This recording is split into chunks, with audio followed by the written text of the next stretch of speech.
DJ Mad Max.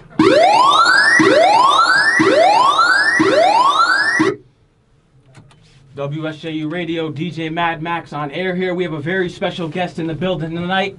Yeah. Hot 97's own HipHop Mike, what's up? HipHop Mike, double HM. You know what it is. What's up, Max? How you doing, bruh? Not much. I'm doing pretty good. How about you tonight? I'm chilling, man. I appreciate you bringing me through St. John's campus, taking me to the Starbucks. I'm feeling real good about this coffee right now, the show. About to have a good time. Definitely. You know I had to get you up here. I mean, we've been connecting all summer. I've been waiting to get this done. I appreciate you still supporting me and reaching out. All day, man. You out here doing your thing. Killing it. I appreciate that a lot. And you're doing a lot of stuff tonight. You got a few interviews coming up tonight, too. I do. I have a couple of artists coming through at Hot 97, so I'm going to head there after this and knock those out, and I'm going to go home and chill. You want to shout out those interviews? I can shout out my man Partisan Fontaine. Big up to him stopping by. My man Mel D. Cole is going to come through and talk about his new photography book. He's shot some of, like, the coolest artists, like, from Mac Miller to Method Man. Like, I mean, you name it. If they're an artist, he shot them. So I'm definitely going to sit with him and a couple others that I can't say yet, but it will be dope. It's fine. It's fine. Now, we all know that you are Queens native. Yes, sir. Born in Queens. That's right. Raised between Brooklyn, Long Island, all over the place. Oh, so you've been all over the everywhere. boroughs. Yes, sir. Now, I'm from Connecticut, so what was it like growing up in Queens? Oh, I mean, Queens was dope, man. Like, honestly, as a kid, like, I was super young, but my grandparents lived on 92nd and Astoria Boulevard. We had, like, a dope Burger King up the block that had, like, the playpens. We'd be in there, like, on the 2 for $5, or it's probably, like, 2 for $3, like, bacon, egg, and cheeses. And then just be hanging out, man. I remember, like, I mean, just being around, like, the mixtape scene and, like, Jamaica Ave. Like, Queens has always been dope, man. I love New York just in general. I think, like, there's so much good energy out here. You're a New York guy, and you also love hip-hop. I do love hip-hop. Most of the time. Really? Only most of the time. When do you not like hip-hop? I don't like hip-hop when... It's a good question. I guess there's moments. I have my moments where it's like I'm not listening to hip-hop and I'll listen to other stuff. But, like, I mean, predominantly I like hip-hop the most. It depends, you know, sometimes you see a lot of crazy things in this game and it'll turn you off to it, but, like, I'm always turned back on quick. Now, you say listen to other stuff. What do you listen to, like R&B, reggae, rock? Everything. I listen to, like, you name it. Like, there's country music. I can listen to EDM. I listen to pop, alternative, just, like, anything that sounds dope, anything that, like, you know, has a nice vibe to it, I'll ride around to it for sure. That's interesting. A lot of people are closed-minded, though. Yeah, no, you got to be open-minded, I feel like. Like, especially, you know, as somebody that works in music, it's like you have to always figure out, you know, what sounds are next or where people are kind of leaning. So I think, you know, to be well-rounded, you have to kind of understand all different genres. That's right. Now, who are some of your favorite artists from other genres? From other genres? Which one do you want me to start with? How about R&B? R&B? R&B, to be honest, is probably what I listen to the least, but I like some older stuff. I like... I mean, it's probably not that much older, but, like, the Avants. I really liked, like, Jay Holiday. So, like, stuff like that. I say, like, the most I probably listen to is, like, rock stuff. And I've been listening to, like, Blink-182, which is, like, a throwback. I listen to, like, anything on 92.3. I know I'm on Hot 97, but, like, 92.3's been playing some heat, like, with the alternative. So I listen to, like, all that. My friend Scally has a playlist called Chill Playlist, and we just run through it. And it's, like, songs from, like, different shows, like TV shows that you use Shazam, or, like, there's all kinds of music, man. I'd say for country, I like I'm curious about this one. Bill Currington's my guy. Darius Rucker. So there's a lot of stuff. Yeah, it's tough. Up here we have a big hip-hop audience, so a lot of people don't like country. Oh, yeah? Yeah. There's a lot of rap heads out here. Yeah, a lot of rap heads. And you're one of them. I'm definitely one of them. Definitely one of them working at Hot 97, the best in the business. Yes, sir. That's a fact. That's right. And now, your name is HipHop Mike. What made you choose that name? Twitter made me choose that name. Honestly, I was on Twitter trying to sign up for, like, a new account, and because Rosenberg told me, he's like, you need a Twitter, you need an Instagram, you need Facebook. So I signed up for Twitter, and I put my name in, like, a name generator, and it was like, what do you like? And I was like, hip-hop. It was like, what's your name, Mike? And it just came out. Oh, and that's how you chose it? Yeah, they were calling me Doughboy before that, because I was, like, super into pizza. And, and Cypher Sounds used to call me Doughboy, and I hated it, because I was like, I'm so chubby. I'm like, Doughboy definitely is going to get the wrong impression, because nobody else knows I'm into pizza. So I'm glad they're not calling me Doughboy, and that hip hop mic stuck. But now I'd like to just be like Mike Turk or something, because I feel like just saying I'm hip hop only is like puts me in a box, even though hip hop is my favorite. Hip hop is definitely touching a certain audience because there's a different sound in every hip hop wave. You got the trap, you got the, what do they call it, the drill music. I don't even know how many different like variations of the genre there are. Like, I mean, there's definitely trap, there's definitely, you know, rap, but it's like there's so many layers now that it's hard to say.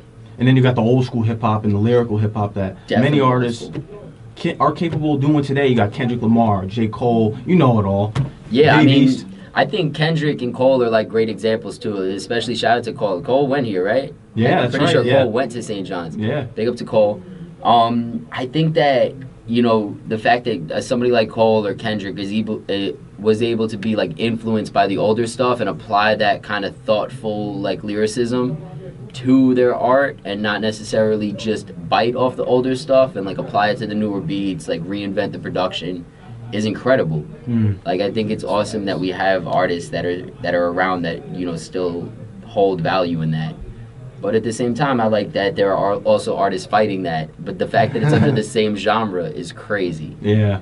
Like, I can't think of many genres that are like that. Do you think rap should be two genres? Because I've been had many discussions about this before, because you got the trap music, and then people are like, well, that's not hip-hop. Hip-hop came from lyrics.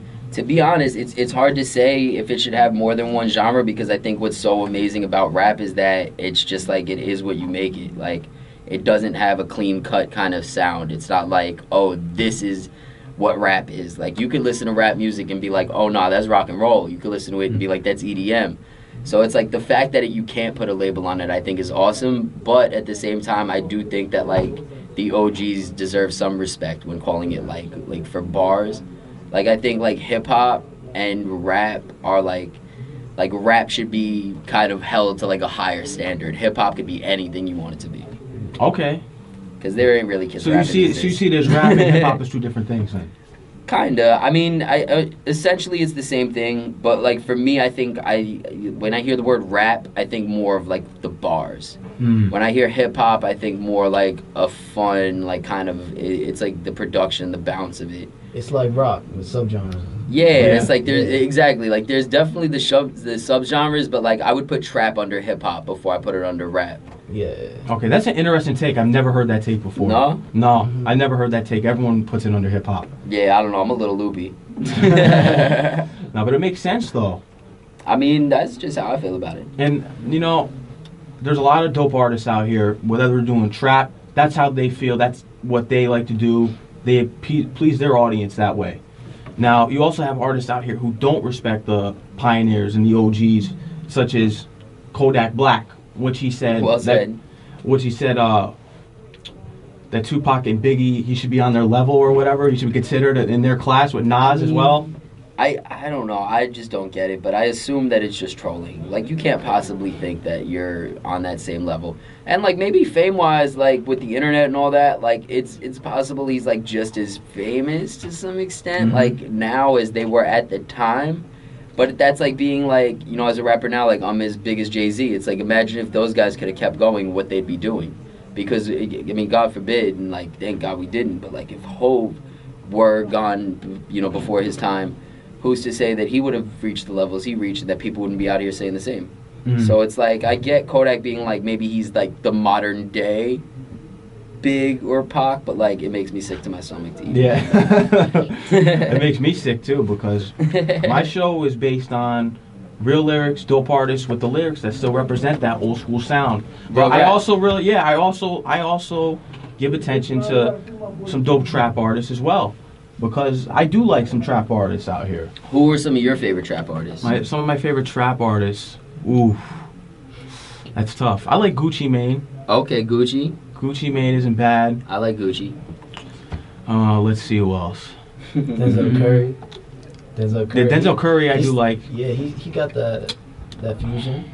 You know who my favorite artist right now is? Who's your favorite artist? Trippie Redd. Trippie Redd. Yup. Okay. Because he's super diverse. Interesting. How do you feel about Lil Uzi Vert Lil Uzi. retiring? I mean, it's hard to say. I don't know why he retired. I'd assume it's just like bad label stuff, so I can't knock it. I'm sure he's making music somewhere, but it's like there's a difference between like being an artist and an entertainer, and like I'm not knocking him for not wanting to be an entertainer. But Kodak, to me, that statement just like had me like shook almost, because like Nas, Biggie, and Tupac are on a whole other world to me, and for him himself to put that in that, I mean, I get that he may be a troll or whatever, but then when he came out and said that Tupac and Biggie are only legends because they died, I'm like, what? I really like what YBN Cordae is doing, where it's like I think he's probably more... That's right, I was reading about him. Like, he's more of like how a Biggie or Tupac would have been, but like maybe not as big, like as poppin', maybe like not as famous, but like just quality of music wise and bars wise. But like Kodak is the Tupac of his world, you know what I mean? Like, and that's the thing, is I think people are kind of in their own worlds now. Social media changed it so much, so it's like it's hard to knock what anybody's saying, especially when you have so many people trolling and just saying outrageous stuff. Like, we don't know if he actually even believes that. Yeah. You know what I mean? He's just talking, and then we're here talking about it, and it's like he kind of wins. So, I mean, I get the approach. But it's like, I don't want to talk politics on this show, but it's a syndrome. No, go ahead, that's, you can. I don't want to. I don't want half of your people to tune out. But like, it's a syndrome that I think is bleeding throughout more than just hip hop. I think that across the board, a lot of people are saying a lot of outrageous things to get attention and, you know, stay in positions where they're able to kind of make moves and do what they got to do. So kind of like 6ix9ine when he said he was the king of New York. Yeah, I mean, 6ix9ine was the king of New York. Yeah, I said it.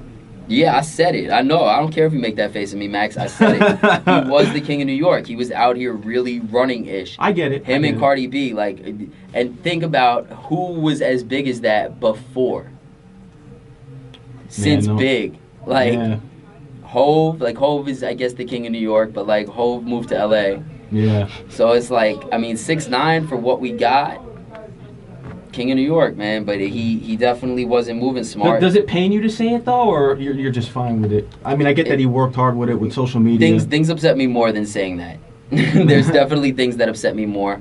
I think he earned it, but I also think that there's, you know, circumstances where people kind of are preventing from being like a bigger king of New York, the way that LA has, or maybe Atlanta has, with like a Future or a Kendrick in LA, but it's hard to say. I mean, I'd love to see somebody rise to the occasion, but you also have, like, the way I'm looking at it is this. You have 6ix9ine, you have a Joey Badass, maybe, an Action Bronson, an A$AP Rocky, Cardi B, Casanova. Like, I mean, who else is going to be the king of New York?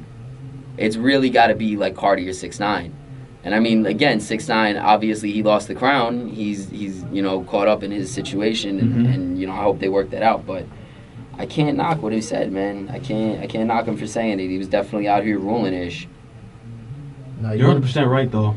And I agree with your point. It makes sense. I mean, some people just say that he's the king of New York, don't have a reason for it. You actually laid out the reason tonight on the show. They ran down game on this city, bro. Like, 6ix9ine ran down on this city. Now, what's he like? You've been around him.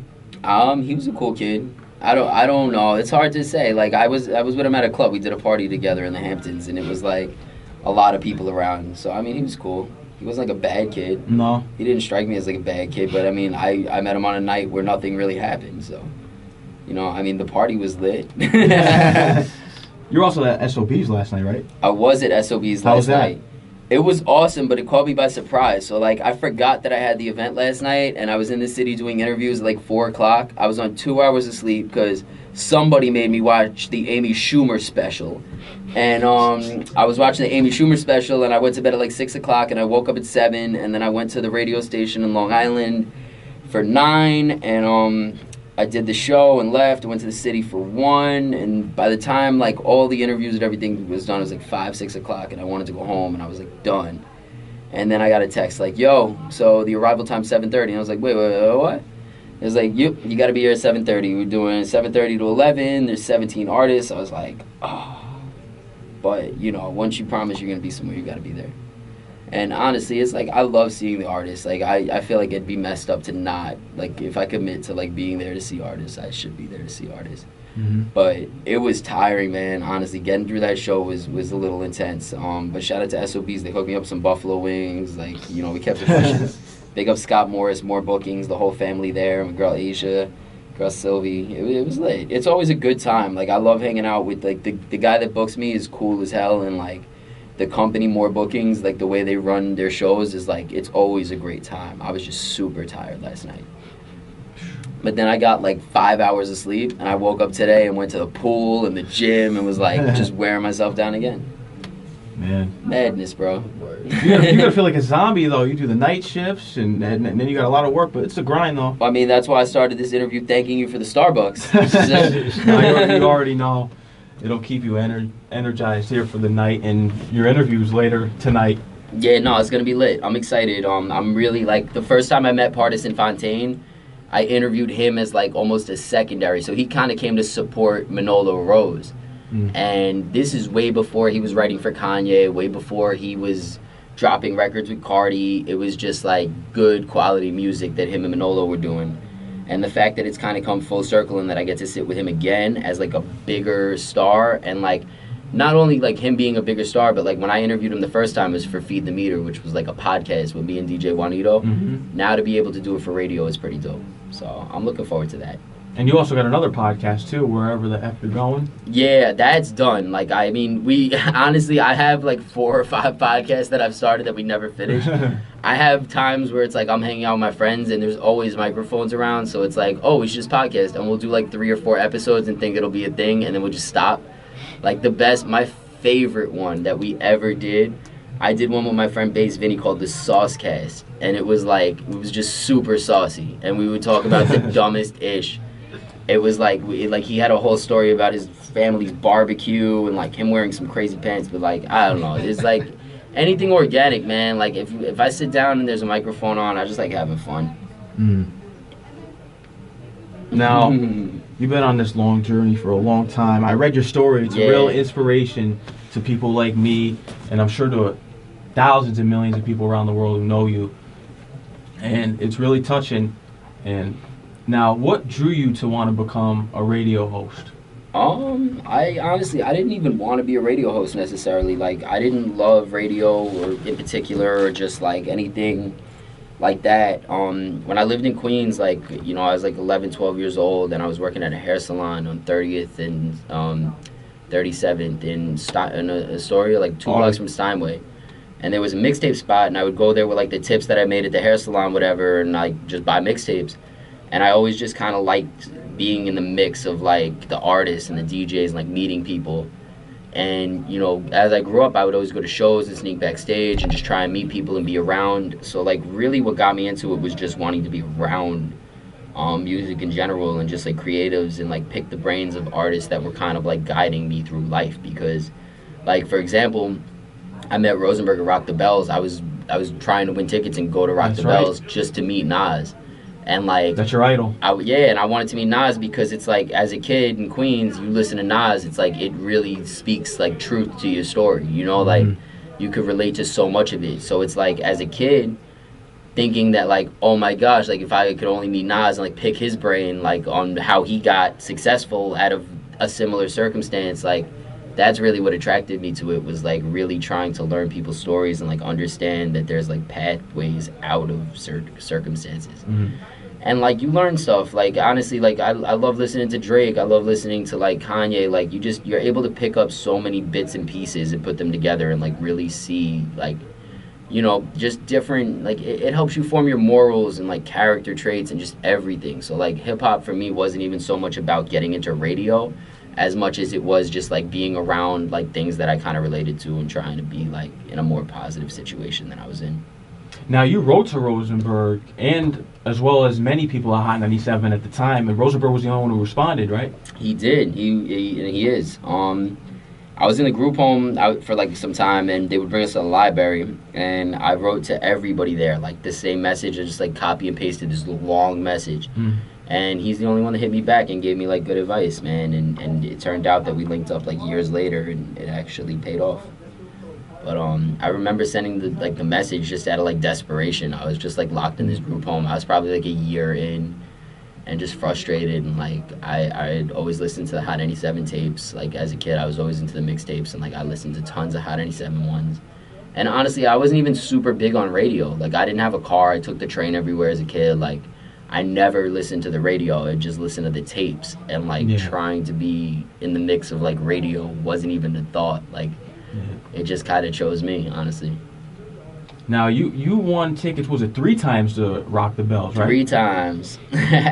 three times the charm, and that charm worked. The charm did work. I don't know how the heck I won 3 times, but every year for the same show, I would win. It's like, it was craziness. And honestly, I would always, like, be coming back from a job or working an event or doing something, and I would just text in on a whim. Like, it wasn't even like I was actively calling all day. It was just like it happened to work out that, like, when I called these couple of times, it just paid off. And it happened to be for the same show, to see the same artist. And Rosenberg was always the same host. And, like, I don't know, man. Like, that'll never make sense to me how I won tickets 3 times. That will never, ever, ever make sense. Well, they say everything happens for a reason. And that reason is that you're the radio host overnights, 12 to 5 a.m. at Hot 97. Crazy. And you also do some other work there. You're the board op for Ebro in the morning as well sometimes, right? I haven't done it in a while, and but Funk Flex too. I backed up Ebro's boards for some time. I did Flex's boards every Saturday for like 5 years. I was doing the Saturday night mix show. So, like, yeah, I mean, I do a lot of stuff. I think to be in radio and working at a station, you have to do 10 things. Like, just to be in music in general, like, you have to kind of be a marketing guy, a sales guy. So, I mean, I always just try and be helpful wherever I can. And like I said, like, I didn't really have the intention of being on radio. So coming up, it was like, if I could sit in a room with Ebro, I'm sitting in that room and doing whatever I could do. If I could be around Flex, you need somebody Saturday, done. Like, whatever it is that you could do to be around it, like, that was really my thing. Now, you grew up during an interesting time in hip-hop. You had the East Coast, West Coast beef. What was that like growing up during that time? The East Coast, West Coast beef? I was like 7, 6, and 5. I remember, what was that, like 95, 6? I was too young to remember the beef, but I definitely remember when, like, Big passed, and I remember Pac passing and that, like, being a big deal. I came on to rap, like, a little bit after, but, like, went back to kind of listen to Big and Pac. Like, they were kind of the introduction. But, like, I came across them probably, like, right after they passed in, like, 99, 2000, as, like, 10, 11 years old. Like, when I started taking the train to work. Like, I know it's crazy, like, 10 years old, but, like, I would take the train from you know, where I lived to, it was like, I was living in Jackson Heights, and I would just take the train to Astoria, wherever it was. It was so long ago, but I really, like, I would go back to listen to Big and Pac because I knew they had passed and, like, they were the biggest thing. And, like, I didn't fully understand hip-hop at the time. I didn't know how to find it. I didn't know where it was at. Like, I didn't listen to radio. Like, I had a babysitter that would play rap in the car, and, like, that's kind of what started getting me into it. Like, and, you know, when I would go to work, I would just kind of, you know, pick up where she had left off during the week, and Saturday, Sunday, just be all rapped out, man. Just had, like, CD player. Now, I'm not going to expect you to remember this, but do you remember what song attracted you to hip-hop? Yeah.